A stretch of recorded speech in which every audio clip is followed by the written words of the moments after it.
7:39 in Trinidad and Tobago. Before we go to our next interview, we have some developing news for you because residents in the area have reported hearing an explosion in the area of the Point Appear refinery. And as you can see from these images, there is smoke emanating from that area. We'll have much more information and details for you as the day progresses. And of course, you can watch the news tonight, TV6 News from 7 o'clock. But again, reports of an explosion in the area of the Point Appear refinery. There you can see the smoke emanating from that vicinity. We don't have any specifics for you. We can only provide you with the information that we have, the footage and the video that we have so far. And hopefully we'll get some more detail during the course of the day. All right, that's a situation that clearly we'll have to monitor very, very closely. Well, let's deal now with the issue of business and the Trinidad and Tobago Chamber of Industry and Commerce, because they are hosting an annual business meeting, their annual business meeting for 2021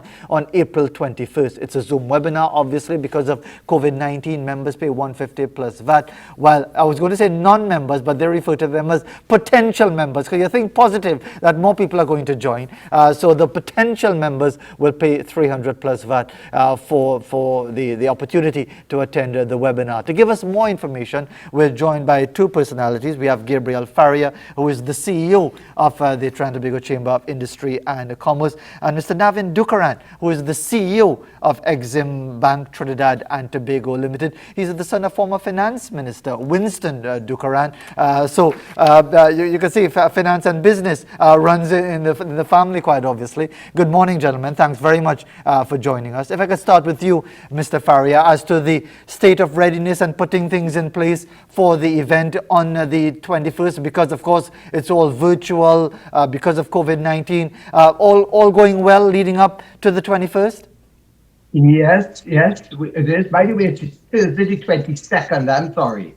Okay, let me correct that immediately. But today's one of those days we are getting virtually everything wrong. So let me correct that immediately. It's Thursday, the 22nd of February, yes, for the event. But go ahead as far as the readiness for it and what people can look forward to when attending this particular seminar.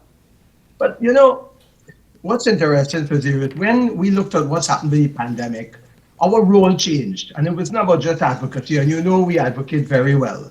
But it was also about supporting our members and leading them through this challenge. We did a survey, and what came back was businesses need to rethink.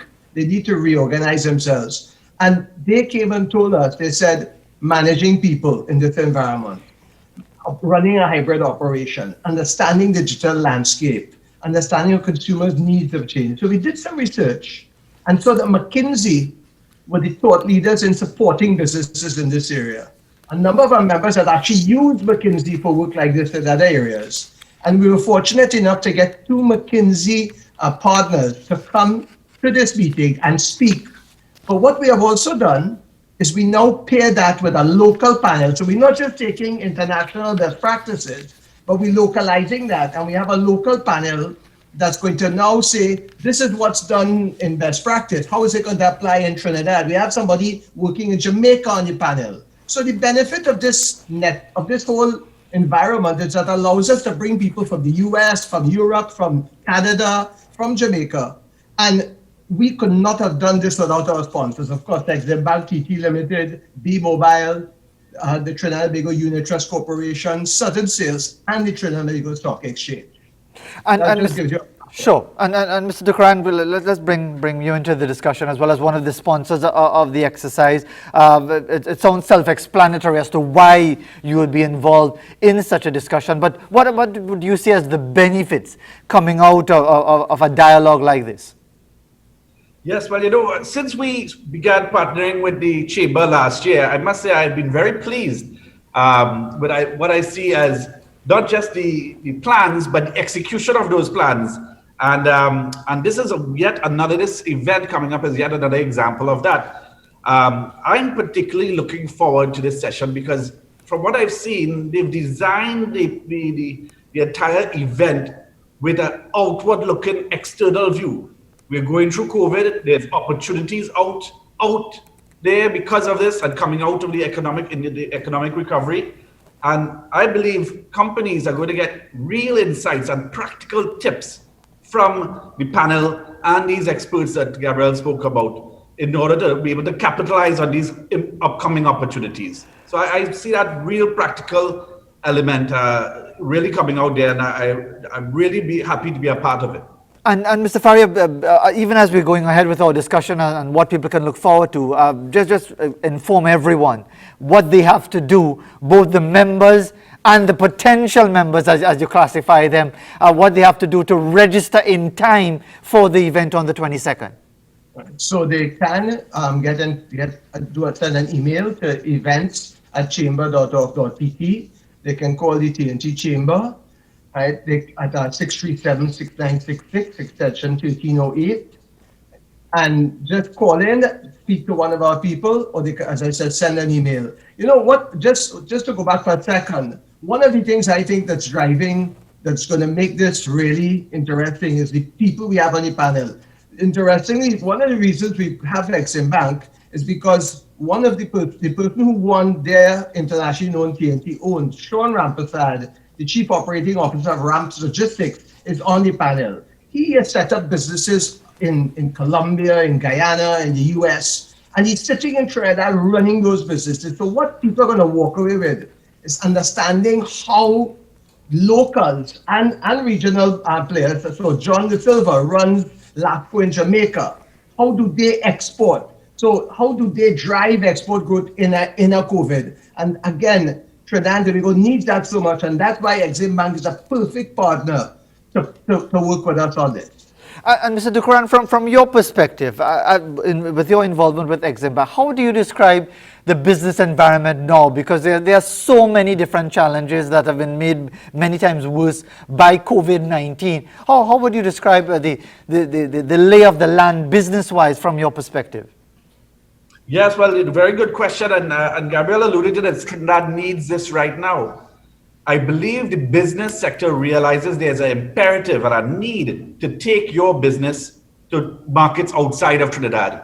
We all know there's a foreign exchange tightness in the market here locally, and as I call it, the only or one of the best economic vaccines is for you to earn your own US dollars. And I think that is one key strategy, apart from many others that will be discussed in this forum, like digitization and different productivity, restructuring and productivity, and rethinking your corporate strategy. There's going to be a plethora of different strategies, but there's one that which is in line with the Exim Bank's mission, is to increase national foreign exchange earnings. And I believe this session is going to feed in and give the companies some advice in that regard.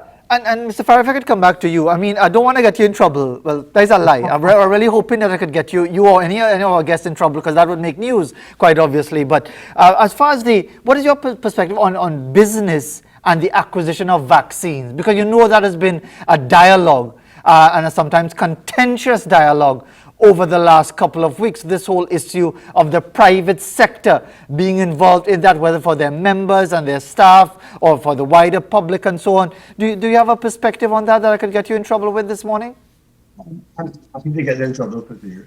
The reality is that we have to do this together. So we are not going to fight the government will start fighting us. I must tell you that the Ministry of Health, we have partnered. In fact, I worked with them on the reopening protocols back last year, middle of last year. And we have been engaging and supporting. Our role as the private sector is to assist where we can. Acquiring vaccines is a big issue. It's not something everybody can get involved in. What our job is to make sure we help people to understand they must get vaccinated. Do you know, Fazir, that vaccine hesitation could account for up to 50% of the population? If we don't get vaccinated, we can't restart the economy. So that's our role. Our role is to support the government in this effort. Are we happy with the vaccine acquisition? Is anybody ever happy? Could we do better? Sure, we can. But again, what this event does is tells us, how do we achieve our greatest potential? How does government achieve their greatest potential? We could be victims of our environment, or we could rise above it and acquire vaccines and make sure everybody gets vaccinated. right? So that's how I see the private sector participation. Sure, and I'll come back to you for a final word, but if I could finish up with Mr. Dukaran as well, because the theme for this event taking place on the 22nd, and it's change that matters, defining trends for 2021 and beyond. How difficult is that, Mr. Dukaran, when you're talking about not just a dynamic environment, but such an unpredictable environment because of COVID-19, because of so many challenges? How challenging is it to identify those trends, Mr. Dukaran? Well, you alluded to something when you talk about the vaccines and so on, and actually the World Bank, both the World Bank and the World Economic Forum, their current global forecast for economic growth is around 4%. But as soon as they say that, they come with the next line saying, but all depending on how the vaccine is rolled out globally. And if the vaccine is not rolled out in a most efficient manner, that could drop down to 1.2%.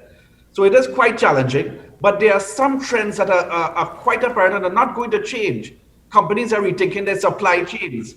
Freight from international freight, the costs are higher. It actually leads to an environment where companies that can serve and deliver services and products closer to your geographic region could actually benefit. So there's some quite good trends that are coming up. And again, I'm looking forward to this event because I have a feeling we're going to hear some more on that. And finally, Mr. Faria, and even as a reminder, everybody, just to go onto the website chamber.org.tt and follow all the links that will take you to the registration process for the event. It's going to be on the 22nd of April, Thursday the 22nd of April from 10 a.m. to 11:50. What are you hoping at the end of it all, as a final thought, Mr. Faria, at the end of the exercise, that persons would have gotten from the dialogue, from the experts, that will help them in moving forward with their respective businesses? Understand global trends, understand how it relates to Trinidad and Tobago through the panel. Running a business in this new environment is running a hybrid operation, how to reskill workers, understanding the digital landscape, understanding consumers' needs, how they have changed, and what can be done to remain relevant in engaging them. So basically, how to pivot your organization to succeed. We have the opportunity here to learn from international best practices and to sit down. And by the way, we don't only have a panel, we actually have a Q&A, so people can ask questions. In fact, people called me the other day, they heard the ad on Radio 97, who is our media sponsor. And they said, look, I want to attend this. And the good thing is people are attending not from Trinidad, but from Jamaica, from the US, Canada. So people are attending from all over the world. Remember, chamber.org.tt, 637-6966, extension 1308, or email events@chamber.org.tt. I look forward to seeing you there, Fazir. Well, you know me as far as attending these type of things, whether online or in real, I always duck out of these things because the real business of business is handled by my brother and sisters and so on. They really know about business. I am just the old talker in the thing. But just as a final perspective, how would you describe from a business point of view, from your own point of view, coping with these challenges? We're a year on from COVID-19. Many businesses have gone under. Many have been able to stay afloat. Some have prospered by taking advantage of new opportunities. How would you describe the environment for the local business community? Challenging. People reach out to me every day, and we need to work in collaboration with government. So when you reached out to me yesterday, they have digitized handling tax, but it isn't working properly. So but the biggest challenge for people, we cannot help people get foreign exchange. We can't help people get VAT refunds. People have to do that on their own. And Exim Bank is doing an amazing job in helping people to access foreign exchange when they start to look externally. What we are seeing businesses needing is how to pivot the operations, how to operate in a new world. And I want you to, and I'm sure you know this, Fazir, the world has changed and it's not going back. Big businesses are sitting here waiting for us to go back to where we used to be 2 years ago. It's not going to happen. We have a new world. We have to fashion our business to operate in this new world. And the challenges we have, we can overcome. But we have to open our minds and we can succeed. Mr. I want to Faria. assure everyone that. Indeed, Mr. Faria and Mr. Dukaran previously as well. Thank you very much for taking the time to join us, gentlemen. Looking ahead to the event that's happening next 2 weeks, 2 weeks from now on the 22nd of April from 10 a.m. until just before midday. Well, as we go to the break, here are a couple of orchid images from Marva of Malabar. Some very bright contrasting colors with the bright yellow and the dark brown of these orchids. And here's another one, the fuchsia, almost like the fuchsia of the bougainvillea that we had at the start of the show this morning. We'll be right back.